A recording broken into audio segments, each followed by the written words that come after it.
Assalamualaikum warahmatullahi wabarakatuh.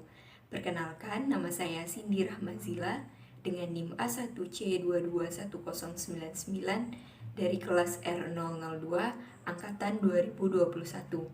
Di sini, saya akan menjawab soal-soal ujian tengah semester mata kuliah Agama Islam dengan dosen pengampu Bapak Muhammad Sobri, SPDI, MPD. Untuk soal pertama adalah menyebutkan rukun iman, rukun Islam, dan rukun ihsan.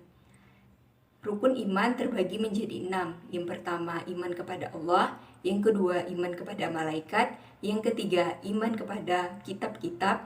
Yang keempat, iman kepada Rasul. Yang kelima, iman kepada hari akhir. Yang keenam, iman kepada qada dan qadar. Rukun Islam terbagi menjadi 5. Yang pertama, syahadat. Kedua, sholat. Ketiga, puasa. Keempat, zakat. Kelima, naik haji bagi yang mampu. Rukun ihsan terbagi menjadi 4 macam, yaitu ihsan kepada Allah atau takwa. Kedua, ihsan terhadap diri sendiri, berbuat baik dan menjauhi maksiat. Yang ketiga, ihsan terhadap sesama manusia.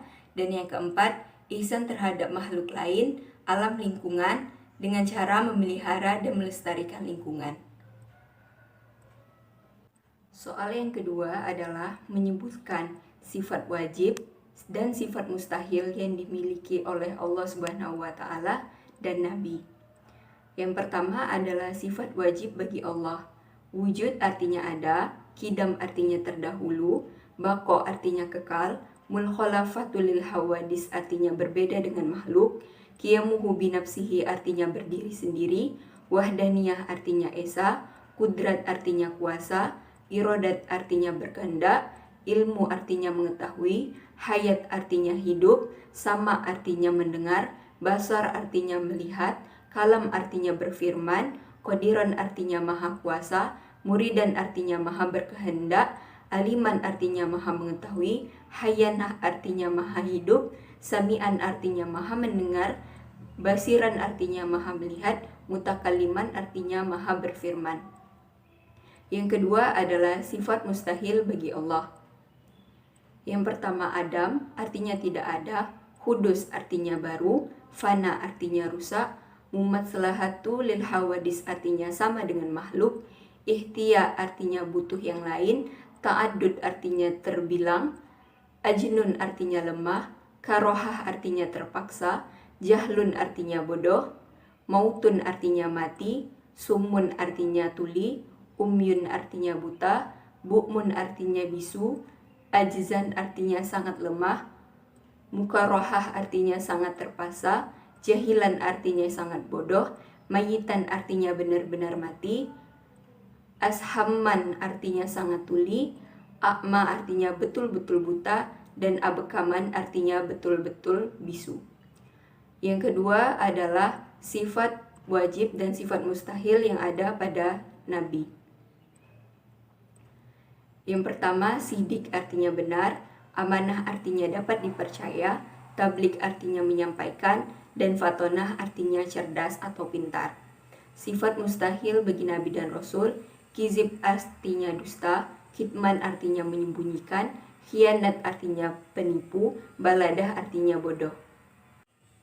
Soal yang ketiga adalah mempraktekkan bacaan dari sholat jenazah. Sholat jenazah sendiri terdiri dari niat, 4 kali takbir, dan salam. Bismillahirrahmanirrahim. Usolli ala hazal mayyiti arba'a takbirati fardal kifayati ma'muman lillahi ta'ala. Allahu akbar. Bismillahirrahmanirrahim. Alhamdulillahi rabbil alamin. Ar-Rahmanirrahim.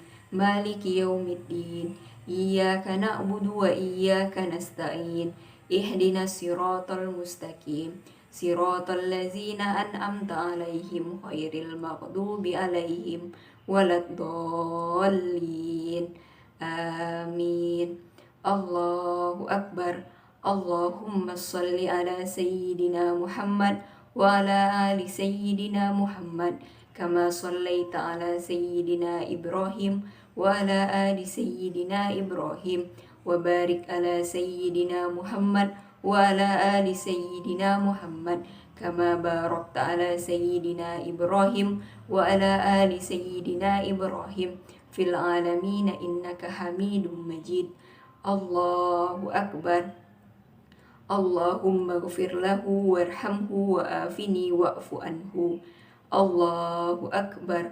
اللهم لا تحرمنا أجره ولا تحتمنا بعده واغفر لنا وله. Assalamualaikum warahmatullahi wabarakatuh. Assalamualaikum warahmatullahi wabarakatuh. Soal yang keempat adalah menjelaskan maksud dari Ahlu Sunnah wal Jamaah. Ahlu Sunnah wal Jamaah atau Aswaja merupakan pemahaman tentang akidah yang berpedoman pada sunnah Nabi Muhammad SAW dan para sahabatnya. Ahlu Sunnah wal Jamaah berasal dari 3 kata, yaitu pertama, ahlun yang berarti keluarga, golongan, atau pengikut dan komunitas Nabi Muhammad SAW. Yang kedua adalah sunnah yang artinya segala sesuatu yang diajarkan oleh Rasulullah SAW, yakni semua yang datang dari Nabi Muhammad SAW, baik itu berupa perbuatan, ucapan, dan pengakuan Nabi Muhammad SAW.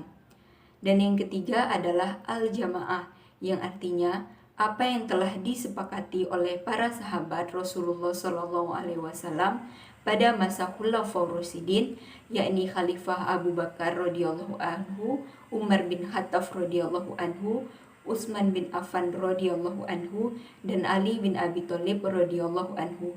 Dari keempat kata tersebut disimpulkan bahwa Ahlu Sunnah wal Jamaah adalah golongan yang mengikuti perilaku Nabi Muhammad SAW dan para sahabat Nabi dari masa Khulafaur Rasyidin. Menurut Syekh Hashim Asy'ari dalam Zidayat Ta'liyat, Ahlu Sunnah wal Jamaah adalah sekelompok ahli tafsir, ahli hadis, dan ahli fikih. Merekalah yang mengikuti dan berpegang teguh dengan sunnah Nabi Muhammad SAW dan sunnah Khulafaur Rasyidin setelahnya. Mereka adalah sekelompok yang selamat atau al-fikrah an-najiyah. Saat ini, kelompok tersebut terhimpun dalam mazhab, yaitu 4 mazhab yang kita kenali. Yang pertama mazhab Hanafi, yang kedua Syafi'i, yang ketiga Maliki, dan yang keempat Hambali. Dikutip dari buku Intasari Akidah Ahlussunnah wal Jamaah oleh Ahmad Hamid Atsari, Imam Ahmad bin Hambal rahimakumullah, Imam Ahlussunnah berkata, pokok sunnah menurut kami Ahlussunnah wal Jamaah adalah berpegang teguh pada apa yang dilakukan oleh para sahabat Rasulullah SAW dan mengikuti mereka serta meninggalkan bid'ah. Segala bid'ah itu adalah sesat. Aswaja sebagai mazhab atau paham dipelopori oleh Imam Abu Al-Hasan Al-Asy'ari dan Imam Abu Mansur Al-Mutarridi.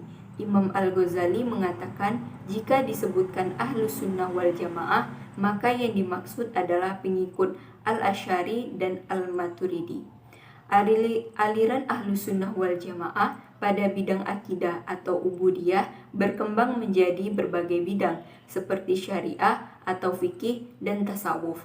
Dalam bidang akidah mengacu pada Imam Asy'ari dan Imam Maturidi, sedangkan dalam fikih atau hukum Islam mengacu pada salah satu 4 mazhab, yaitu Hanafi, Maliki, Syafi'i, dan Hambali yang berlandaskan kepada Al-Quran, hadis, ijma, dan qiyas.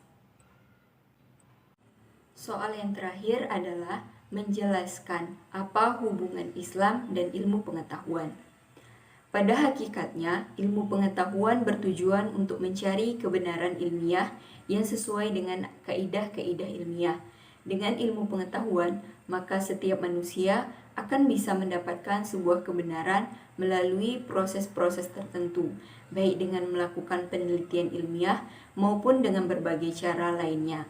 Ilmu pengetahuan dalam Islam dipandang sebagai kebutuhan manusia dalam mencapai kesejahteraan hidup di dunia dan memberi kemudahan dalam mengenal Tuhan, yaitu Allah Subhanahu wa Ta'ala.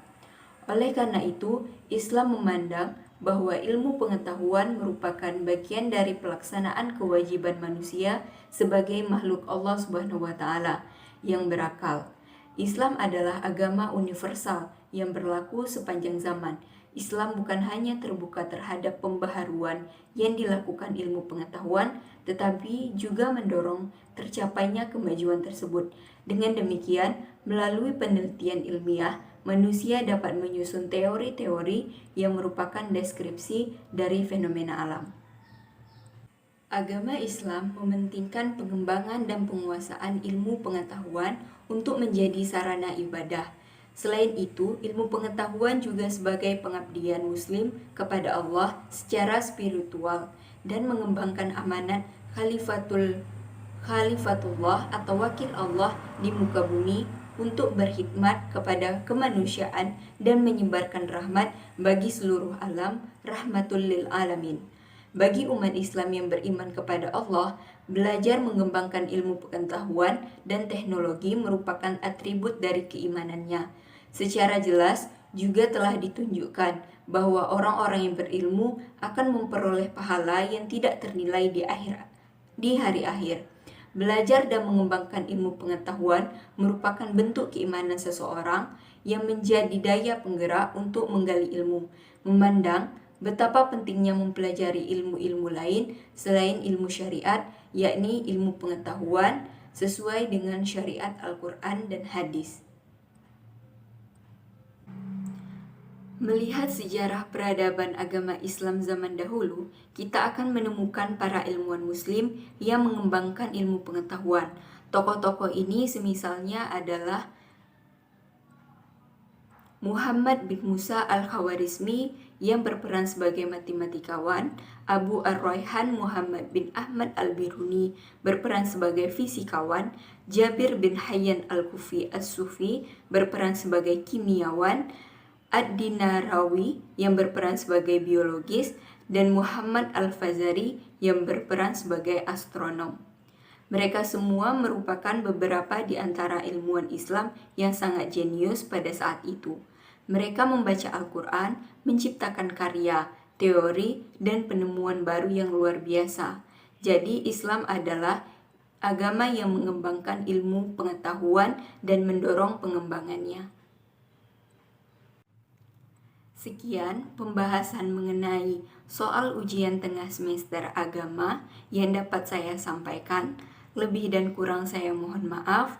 Saya pamit undur diri. Saya akhiri dengan wabillahi taufiq wal hidayah.